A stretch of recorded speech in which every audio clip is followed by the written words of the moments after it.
Big பாஸில் இன்றைக்கி கமலஹாசன் வந்து ஒவ்வொரு போட்டியாளர்கிட்டையும் உங்கள் குடும்பத்துலேருந்து வந்தவங்க என்னென்ன சொன்னாங்க அப்படிங்கிற மாதிரி சொல்லும்போது சரவண விக்ரமன் எழுந்து சும்மா மாயா வச்சு கிளிகளின்னு கிழிச்சு எறிஞ்சாராப்புல. அவங்க தங்கச்சி சொன்ன விஷயங்களை எல்லாத்தையுமே வச்சு புட்டு புட்டு வச்சிடறாப்புல. மாயாவுக்கு மூஞ்சியே உடஞ்ச மாதிரி ஆகிப்போச்சு. என்னடா இப்படி வந்து சொல்லிட்டாங்களே அப்படின்னு. ஏற்கனவே சரவண விக்ரமெல்லாம் கடுப்பில் இருந்தாங்க. இந்த வாரம் அவன் எரிக்ட் ஆகி போயிடுவான் அப்படிங்கிற மாதிரி இருந்தாங்க. சரவண விக்ரமன் போகும்போது வச்சு மாயாவை செஞ்சிடணும் அப்படிங்கிற எண்ணத்தில் தான் மாயாவை வச்சு செஞ்சு விட்டாப்புல. பூர்ணிமா எந்திரிச்சு எங்கள் வீட்டிலேருந்து வந்தவங்க இன்னும் கொஞ்சம் நல்லா கேம் விளாண்டுருக்கலாம், ஃபைனலில் போயிருப்பா அப்படிங்கிற மாதிரி சொல்லியிருந்தாங்க அப்படின்னு சொல்லும்போது, அப்போ நீங்கள் ஃபைனல் போக மாட்டீங்களோ அப்படிங்கிற மாதிரி சொல்லி கமலஹாசன் கேள்வி கேட்டார்.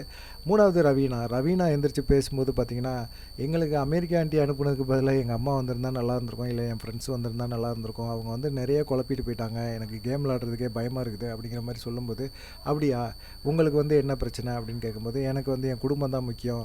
அவங்க வந்து இந்த பிக் பாஸில் நடக்கிற நிகழ்ச்சிகளை பார்த்துட்டு மனசு உடஞ்சி போய் உடம்பு சரியில்லாமல் ஆஸ்பத்திரியில் அட்மிட் ஆகிட்டாங்களோ அப்படிங்கிற எண்ணம் தான் எனக்கு இருக்குது.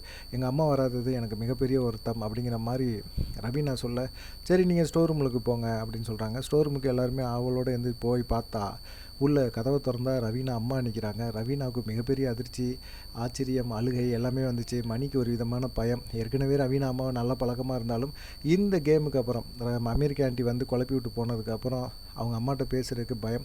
ரவீனாவுக்கு அவங்க அம்மா வந்து சோறெல்லாம் ஊட்டி விட்றாங்க, எல்லாம் நடந்துகிட்டு இருக்குது. ஆனால் பார்த்தீங்கன்னா ரவீனாவோட இந்த பிரச்சனைக்கு அவங்க அம்மா என்ன சொல்லுவாங்க அப்படின்னு சொல்லி மணி பயங்கரமான எதிர்பார்ப்போடு இருந்தார். ரவீனா அம்மா வந்து ஓகே அப்படிங்கிற மாதிரி தான் சொல்லியிருக்காங்க. அவங்க காதலுக்கு பச்சை கொடி காட்டிட்டாங்க அப்படிங்கிற மாதிரி தான் தெரியுது. சரி, இந்த விஷயம் ஏற்கனவே ரவீனா அம்மாவுக்கு தெரியாமல் இருக்காது. ரவீனா அம்மாவுக்கு தெரிஞ்சிருக்கும். அமெரிக்கா ஆண்டி வேணும்னே வந்து தேவையில்லாமல் ஒரு விஷயத்தை போட்டு பயங்கரமாக குடஞ்சி அவங்கள கொலாப்ஸ் பண்ணி விட்டு போயிட்டாங்களோ அப்படிங்கிற மாதிரி தான் தோணுது. தொடர்ந்து ஆதரவு கொடுங்க. இன்றைக்கி பிக் பாஸில் என்னென்ன நடக்குது அப்படிங்கிற நிகழ்ச்சிகளை நாங்கள் தொகுத்து வழங்குகிறோம். நன்றி, வணக்கம்.